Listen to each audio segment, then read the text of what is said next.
Hace ya unos cuantos meses que el nuevo Kia Sportage está entre nosotros. Nueva generación, un montón de tecnología, mucho espacio interior y, cómo no, también motores más eficientes.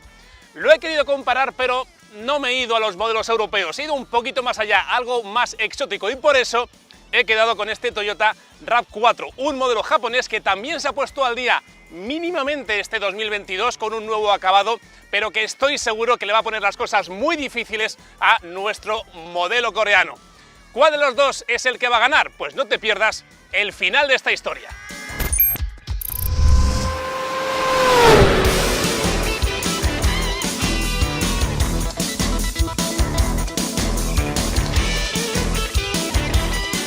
Este de aquí es el quinto Kia Sportage de la historia, cuyo código interno es NQ5. Va asentado sobre la misma plataforma que los Kia Sorento actuales y que el mismísimo Hyundai Tucson. Y con respecto a la anterior generación, crece en 3 centímetros a lo largo, 1 a lo ancho, 1 a lo alto y también la batalla es 1 centímetro más larga. Mide, por tanto, 4,52 metros de longitud, 1,87 de ancho y 1,65 de alto. En su gama mecánica encontramos de todo, porque hay versiones diésel, gasolina, con etiqueta C, de hibridación ligera, con etiqueta Eco, híbridas convencionales e híbridas enchufables, que son las de etiqueta azul, las 0. Faltaría una versión 100% eléctrica, pero no la va a haber porque corresponderá en el futuro a un modelo EV como el EV6. El RAV4 no se queda atrás. Es cierto que el planteamiento parte de 2 años antes, es de 2020, pero en su defensa, con respecto a un modelo tan nuevo, hay que decir que la marca japonesa ha ido actualizando, ha ido mejorando paulatinamente, poco a poco, las entrañas de este RAV4 para que no se quede atrás con respecto a la competencia. Nuestros dos protagonistas son híbridos convencionales, es decir, no tienen enchufes para recargar la batería. Ambos cuentan con un motor de combustión, de gasolina en este caso, y motores eléctricos. 2 en el caso del RAV4, 1 en el caso del Sportage. Son ambos también tracción a las 4 ruedas y gracias a su distancia al suelo permiten escapadas fuera del asfalto, aunque eso sí, fáciles. No solemos incidir mucho en el diseño, pero en este caso hay que hablar, y para bien, del trabajo que han hecho en Kia. Hay una clara evolución de sus líneas propias del nuevo lenguaje de diseño, donde destaca el atrevido frontal, con una firma lumínica muy peculiar y que me encanta. Este frontal es lo más característico, pero no es lo único. Fíjate, por ejemplo, en esta línea de cintura del lateral que recorre las puertas y que en esta parte trasera se eleva para cortarse justamente aquí y continuar por la zona del spoiler. Y fíjate también en este enorme pilar C, bastante más ancho que el del RAV4. Llantas de 18 pulgadas, ruedas o neumáticos de 235/55 y las líneas que nos encontramos en la zaga son también bastante angulosas y me gusta mucho.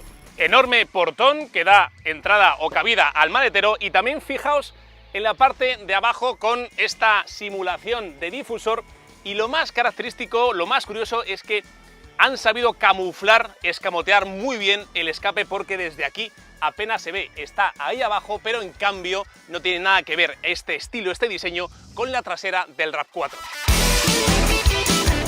El diseño del Toyota, a pesar de sus años, sigue estando plenamente de actualidad gracias a sus poderosos ángulos, parrilla agresiva y una mirada súper afilada. Mide 4,6 metros de largo, 1,86 de ancho y 1,69 de alto, por lo que es más largo, un pelín más estrecho y también más alto que su rival coreano.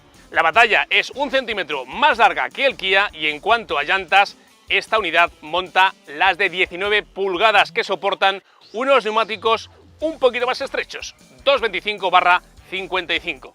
Aspecto muy importante en todo SUV que se precie, los maleteros, porque al fin y al cabo son modelos familiares y en este sentido ambos modelos están bastante equiparados. ¿Qué nos encontramos? Pues que ambas marcas han sido capaces de aprovechar cada centímetro de carrocería y están realmente a la par.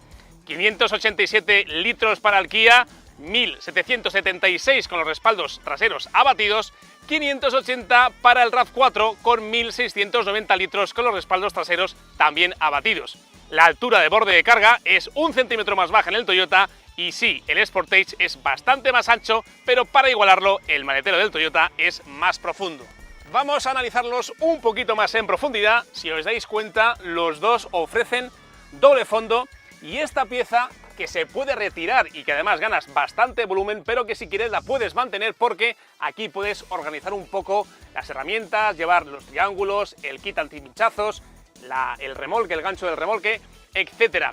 En el Kia es exactamente igual, pero también, al igual que en el Toyota, cuenta con la posibilidad de hacer o de poner el suelo, la bandeja, a doble altura. No ganas mucho, pero sí es verdad que siempre tienes algo más de espacio. Y analizados los maleteros, ya me meto dentro, en este caso en las plazas traseras del RAV4, para ver qué me encuentro allí.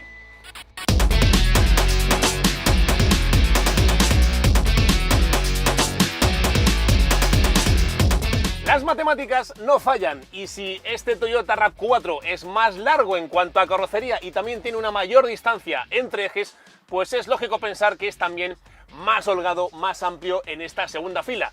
Y efectivamente es así, aunque las diferencias con respecto al Kia Sportage tampoco son trascendentales.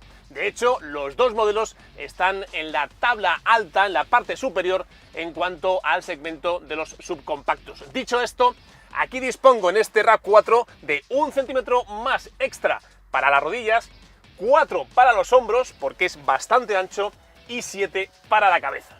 En ambos cuentas con salidas específicas para esta segunda fila, aunque en ningún caso con mandos independientes. Es decir, no ofrecen 3 zonas climatizadas independientes, aunque los asientos sí que tienen un buen mullido y varias posiciones de inclinación para ir más cómodo. Más detalles, aquí dispongo de doble salida USB para cargar tus dispositivos móviles, que está bastante bien. Después hay que decir que algo muy importante en cuanto a la comodidad, puedo meter los pies perfectamente debajo de los asientos delanteros, hay mucho espacio, mucho hueco y eso redunda, como digo, en la comodidad del pasaje aquí detrás. Y después es verdad que la plaza central es más estrecha, es algo más incómoda. Tienes un poquito menos de altura, no estás realmente recostado sobre los asientos, pero si te das cuenta, dispone de una pequeña altura, no es muy alta, del túnel central, con lo cual pues tampoco incomoda demasiado. En cuanto a materiales, pues tenemos en la zona alta superficies mullidas, blanditas, buen tacto, pero luego, según vas bajando, te encuentras con plásticos algo más duros y de peor factura. Y aspectos cuanto menos chocantes, por ejemplo, que el respaldo, la parte trasera del copiloto sí que tiene una bolsa para meter revistas o para meter objetos cotidianos, pero en cambio en el asiento del conductor pues no hay, sinceramente no lo han puesto. Y también llama la atención que los reglajes en el asiento del conductor sean eléctricos, son muy cómodos, pero en el asiento del copiloto no lo son, son manuales. Son cosas curiosas que bueno, tengo que decir. Y ahora sí, vamos a ver cómo son las plazas traseras del Kia Sportage.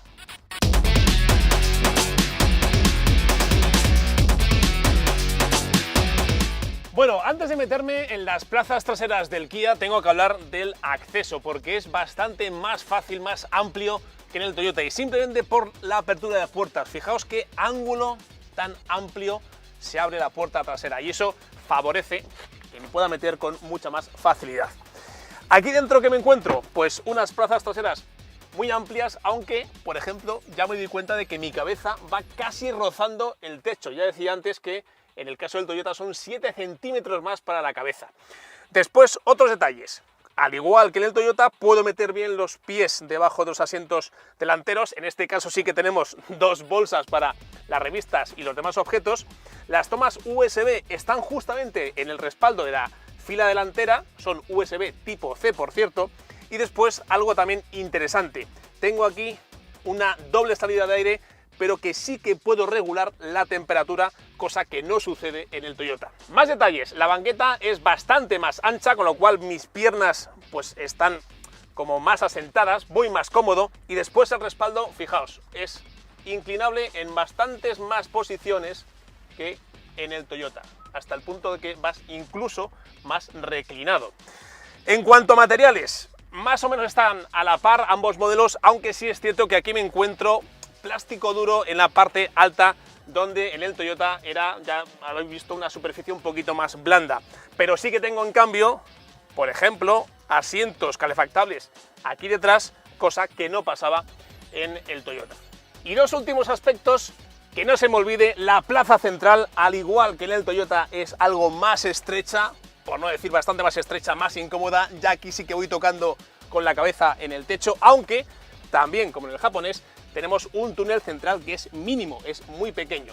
Y lo último, el respaldo, en este caso en el Kia, se abate en 3 partes, mientras que en el Toyota lo hace simplemente en 2. Y ahora sí, vamos al Toyota, vamos a analizar las plazas delanteras.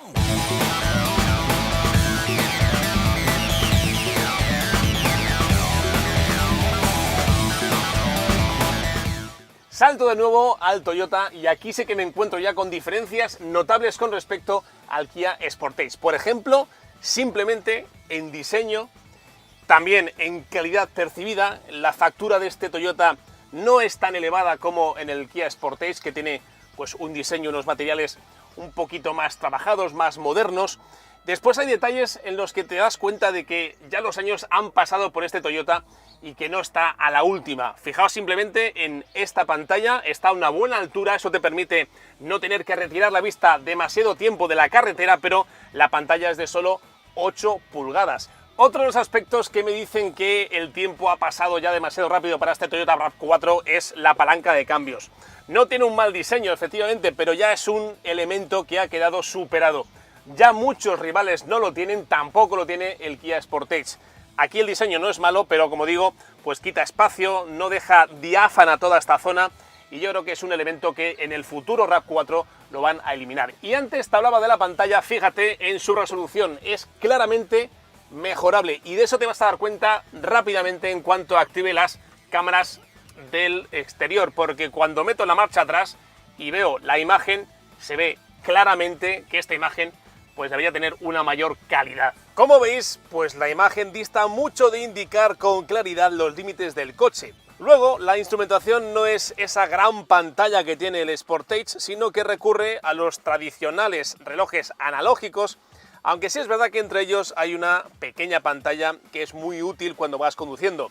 Entre los asistentes a la conducción apunta la alerta de tráfico trasero, asistencia de arranque en pendiente, el cambio voluntario de carril, de frenada de emergencia o el detector de ángulo muerto. También el reconocimiento de señales de tráfico, la precolisión con detector de ciclistas y peatones, y también cuenta con el control de crucero adaptativo. Todo eso de serie en este completo acabado Luxury. Luego, la postura de conducción es buena, el volante tiene una buena regulación tanto en extensión como en altura, y rápidamente encuentras la posición correcta con una buena visibilidad exterior. Los asientos son amplios, cómodos y la sujeción es suficiente para un uso normal, aunque tampoco es para tirar cohetes. Otros detalles curiosos, por ejemplo, son las ruedas del climatizador. Obviamente cumplen una función estética, son enormes y realmente me gustan, tienen un muy buen tacto. Después hay otros botones curiosos, como por ejemplo estos interruptores para los asientos calefactados. Obviamente esto ya está desfasado, pero Toyota ha querido mantenerlos porque yo creo que son irrompibles directamente. Y bueno, hasta aquí más o menos el interior, las plazas delanteras del Toyota RAV4. Vamos al Kia Sportage para que veáis la enorme diferencia que hay en cuanto a concepto.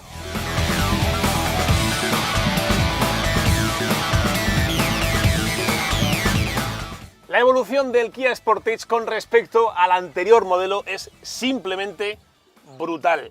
No solo en cuanto a lo que es el propio planteamiento, también en cuanto a la calidad interior. Fijaos, de entrada, dos enormes pantallas ya te dan la bienvenida, y son dos pantallas que se ven muy bien. Y para ejemplificároslo, voy a hacer lo mismo que he hecho en el Toyota. Voy a poner la marcha atrás y ya vais a ver qué bien se ve en esta pantalla, qué resolución tiene y qué bien puedo observar el entorno desde aquí. Fijaos en la calidad de imagen y en la resolución, bastante más alta en este Kia que en el Toyota. Pero es que después podemos proyectar una imagen cenital y puedo perfectamente moverme, fijaos qué imagen tan chula, para saber qué es lo que está pasando en el entorno del coche. Y después tengo además las cámaras tradicionales. Aquí puedo ver las dos ruedas traseras, simplemente una imagen de la parte trasera, o una imagen cenital también desde arriba de toda la parte trasera. Pero si pongo la marcha hacia adelante, también tengo las dos ruedas delanteras, una proyección también de la imagen con la cámara delantera y frontal, o una imagen desde arriba para saber hacia dónde me tengo que mover. Una auténtica chulada. La pantalla de la instrumentación es enorme, son 12,3 pulgadas, lo mismo que esta pantalla central con todo el sistema multimedia. Por ejemplo, podemos obtener una amplia variedad de datos en cuanto a lo que es el ordenador de viaje, propiamente dicho. Ya lo veis, velocidad, ese es el sistema híbrido. Pero después tenemos una brújula o los datos del sistema de navegación, información de lo que es el sistema de tracción integral. Aquí, para ver cómo van trabajando las ruedas, pues deberíamos estar en marcha.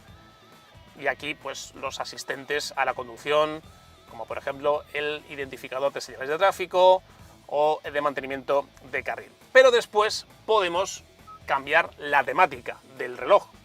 ¿Cómo? De esta sencilla manera.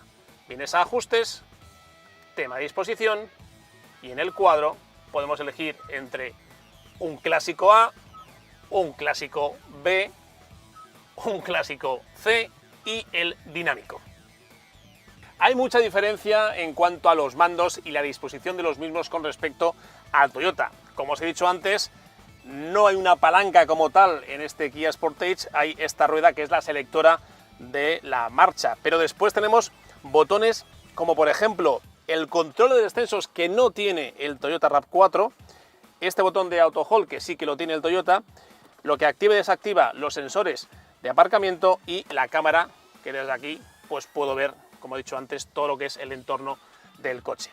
Después, en esta zona de aquí tenemos asientos calefactados y refrigerados. En el Toyota solo pueden ser calefactados, no está disponible aquí en España los asientos refrigerados, y el volante también calefactado. Todo esto es de serie en este completo acabado GT Line. No te he hablado de esta rueda que está justamente debajo del selector de marcha, y es como, por así decirlo, el cerebro o el alma que rige tanto los modos de conducción como los modos off-road. Tenemos en el modo Drive 2, Eco y Sport, y en modo Terrain para elegir modo Snow, modo Mud, que es barro, o modo Sand, arena. Al igual que en el japonés, dispongo de muchos huecos portaobjetos para ir dejando las cosas del día a día. Este par de botelleros que está muy bien, una pequeña guanterita bastante amplia, y cómo no, aquí tenemos una superficie donde poder cargar de forma inalámbrica el móvil, lo mismo que en el Toyota. Toda esta zona de aquí es muy interesante. Aparentemente solo tiene o contiene los mandos del climatizador con dos ruedas físicas. Ya hemos dicho que es bastante interesante siempre tener esto muy a mano. Y después todos estos botones táctiles, ¿verdad? Pero en cambio, si damos aquí, se convierte esta pantalla en los mandos en los que vas a poder operar el sistema de navegación, la radio, el sistema multimedia o configurar los distintos apartados del coche. En cuanto a asistentes, apunta los mismos del Toyota RAV4, apartado donde se igualan, y solo el aparcamiento remoto con la llave marca un poco la diferencia, pero ya es hora de ponerse en marcha.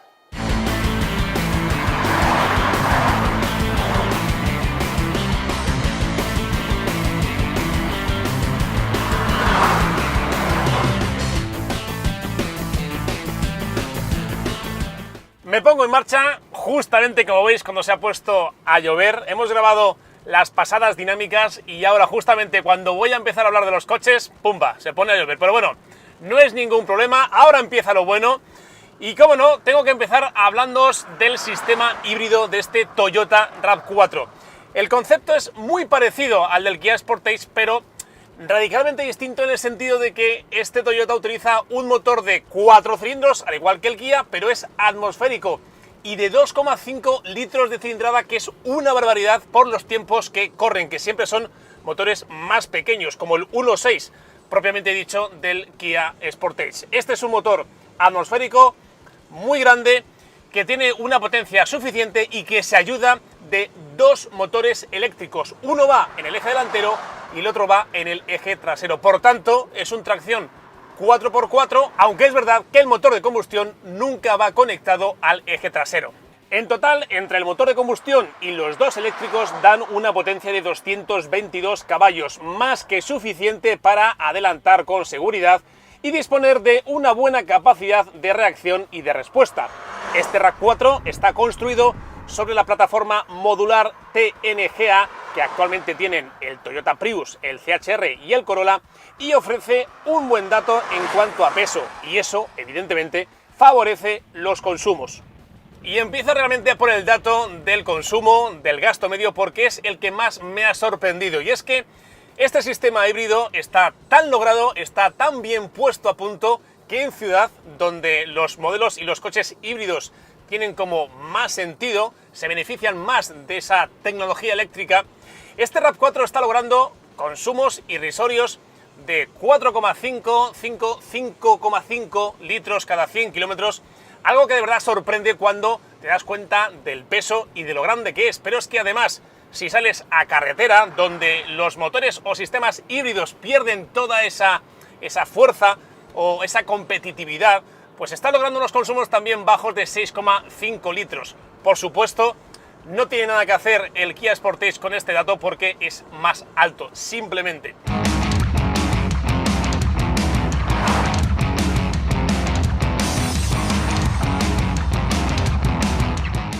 Asociado a este sistema híbrido, todo un clásico en Toyota, el cambio CVT de relaciones infinitas. Nada que ver con el cambio por convertidor de par del Kia Sportage.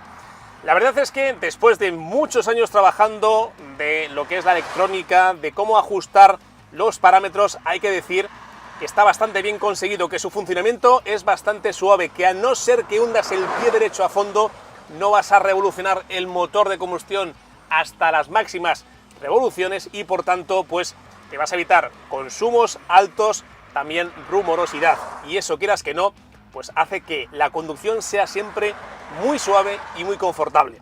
A ese confort y a esa suavidad de marcha ayuda, como no, un chasis que está bien ajustado. Es verdad que es blando, es verdad que no evita que en una zona de curvas, que en los apoyos fuertes, pues la carrocería oscile, que balancee más de lo que tú esperarías o que te gustaría, pero es verdad que después es eficaz.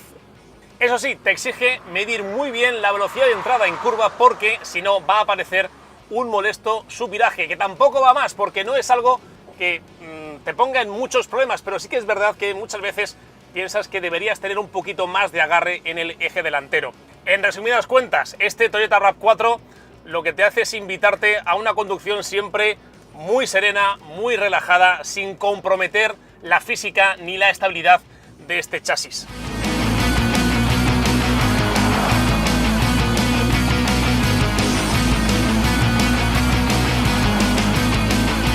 En la misma línea del confort de marcha que ofrece este chasis podemos hablar de la dirección. Es una dirección que me gusta un poquito más que la del Kia Sportage, es más dura, es más firme, te ayuda a leer un poco más la entrada en curva de este Toyota RAV4, aunque sin duda me gustaría que tuviese más información en mis manos. No es mala, tiene un buen equilibrio entre la rapidez y la precisión, pero me gustaría que fuese un poquito mejor, porque realmente en muchas ocasiones te das cuenta de que estás entrando en una curva y no sabes muy bien dónde está el límite de agarre, el límite de adherencia, y eso se solucionaría con una dirección un poquito más comunicativa.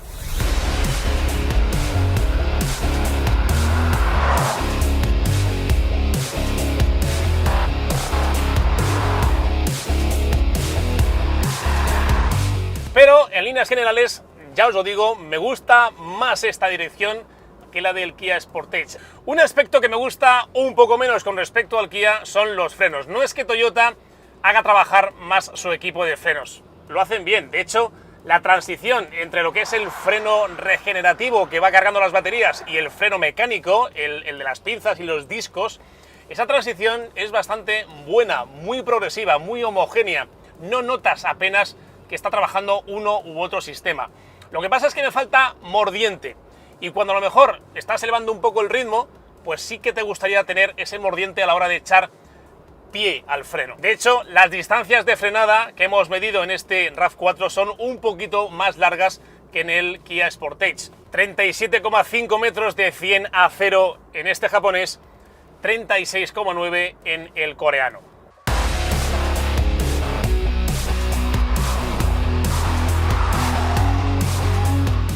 En cuanto a lo que es la respuesta del sistema híbrido, ya os he hablado de un dato que me encanta, como es el del consumo.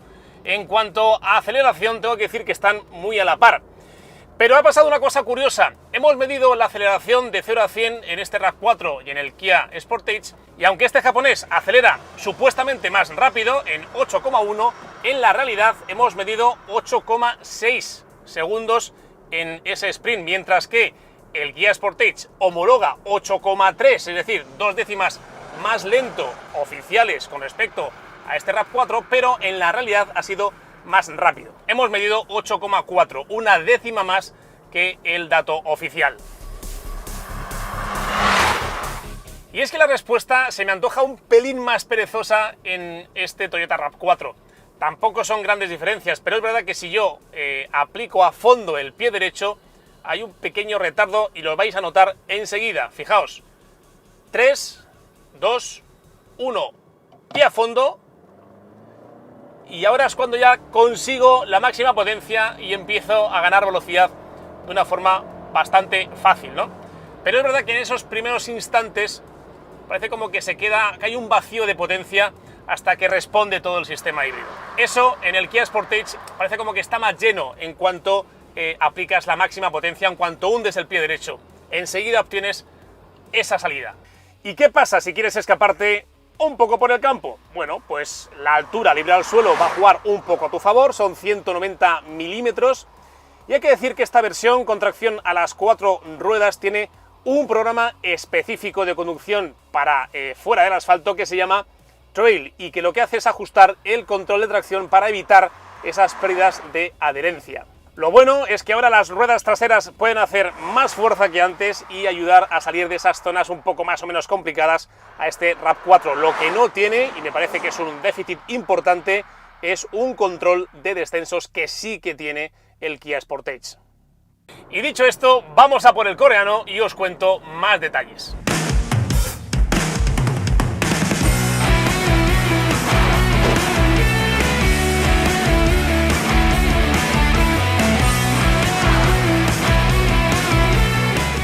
Bueno, si el RAV4 no es el referente del segmento subcompacto en cuanto a dinamismo, pues obviamente el Kia Sportage tampoco va a pelear por ese cetro, que se lo llevan obviamente los Ford Kuga o los Volkswagen Tiguan. Pero sí es cierto que el chasis de este Sportage está muy bien calibrado.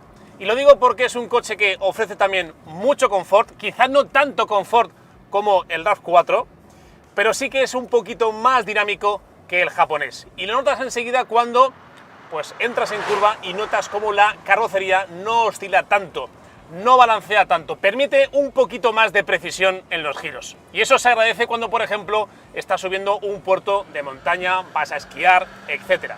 Pero ya digo, las diferencias no son ni mucho menos muy grandes. Los dos coches, RAV4, Sportage, son realmente cómodos.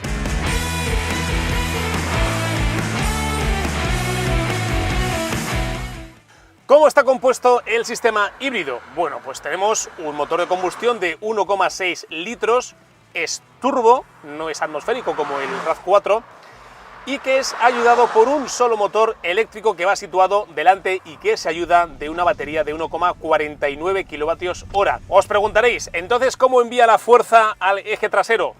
Pues no hay ningún motor eléctrico, así que lo hace de una forma mecánica.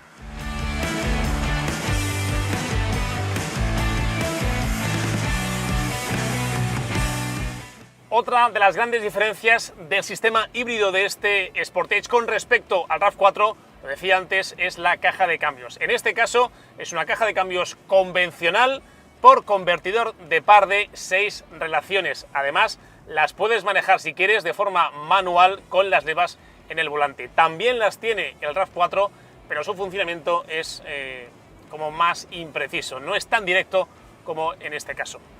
¿Qué sistema prefiero? Pues al final yo me quedaría con el de este Kia, porque al tener 6 relaciones fijas, no las del CVT, que son relaciones infinitas, pues parece como que estás más conectado con el motor y también con las reacciones del propio coche, y eso te ayuda un poco a entender la respuesta. Así que sí, me quedo evidentemente con esta caja de cambios tradicional, por así decirlo, antes que la del CVT.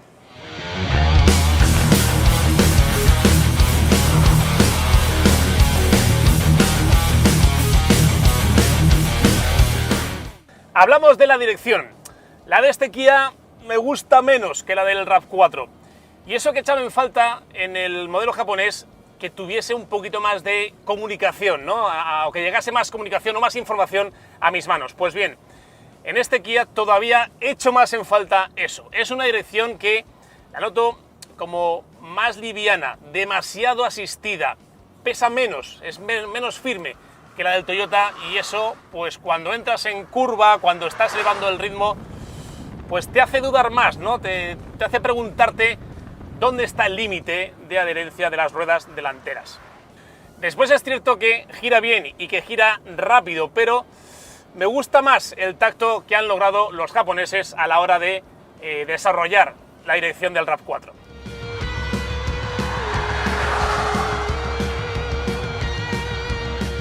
Curiosamente, si hablo de los frenos, la conclusión es radicalmente diferente, porque los de este Kia me gustan bastante más que los del RAV4, simplemente por el mordiente. Cuando frenas, realmente notas la fuerza del sistema de frenos, notas que el coche está frenando, sientes en tu pie esa capacidad, y ahí están también los datos. Es un coche que frena mejor, es también más estable en la frenada, no se alarga tanto, puedes frenar en curva, que notas más control del chasis.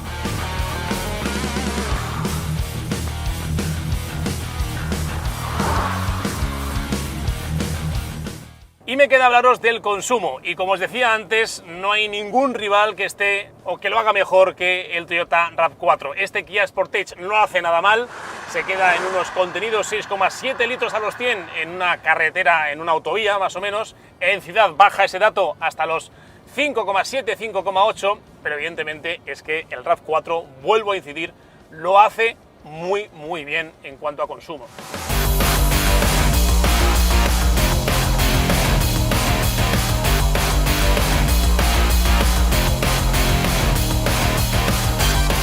Y después, la respuesta del sistema híbrido la noto, como decía antes, un poquito más enérgica, sale mejor, más rápido. Cuando estás pues elevando el ritmo, por ejemplo, en una carretera de curvas, como es este caso, pues realmente notas como que tiene un poquito más de chispa. Cuando aceleras, tarda menos en responder, y realmente te das cuenta de que, oye, pues trabaja tan bien que tienes que frenar en la siguiente curva, porque si no te la comes. Y a estos ritmos te das cuenta lo que decía antes, qué bien trabaja el sistema de frenos, qué bien retiene la velocidad en este Kia Sportage. Y acabo con el apartado off-road. El sistema de tracción total de este Kia Sportage es de tipo conectable de forma automática. ¿Qué significa eso? Pues que en condiciones normales el coche va a circular siempre en tracción delantera, también lo hace el RAV4, pero si detecta algún problema, alguna pérdida de adherencia, pues va a enviar parte de la fuerza al eje posterior mediante un acoplamiento de un embrague multidisco que está controlado electrónicamente.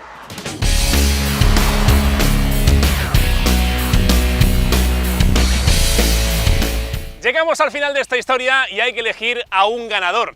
Todavía no te he dicho los precios y puede que eso influya, aunque no creo, porque los 46.000 euros que pide Kia por su Sportage son 2.000 euros más caro solamente que los 44.000 que pide Toyota por su RAV4. Y además creo que la diferencia de precio sí que es justificable, porque el planteamiento, esa puesta en escena interior con esas dos pantallas, con esa demostración de tecnología, de poderío del Kia, está un pelín por encima del RAV4, que a su vez responde con un interior un poquito más amplio, más holgado y también un consumo irrisorio. Por su parte, el Sportage pues le contesta con un sistema híbrido un poquito más depurado, más enérgico. Gasta un poco más, pero realmente se siente más vivo en carretera, y eso en los viajes largos y cuando sobre todo necesites un poquito de fuerza de punch, la vas a tener. Al final, ¿con cuál me quedo? Pues en este caso con el coreano, siendo el RAV4, ojo, un coche también muy apetecible. Si te ha gustado este vídeo, déjanos un like, suscríbete si todavía no lo has hecho ya, déjanos tus comentarios abajo porque los leemos siempre todos y no te olvides de activar la campanita para estar siempre al día de los vídeos que vamos a ir subiendo. ¡Hasta el siguiente! ¡Cuídate mucho! ¡Adiós!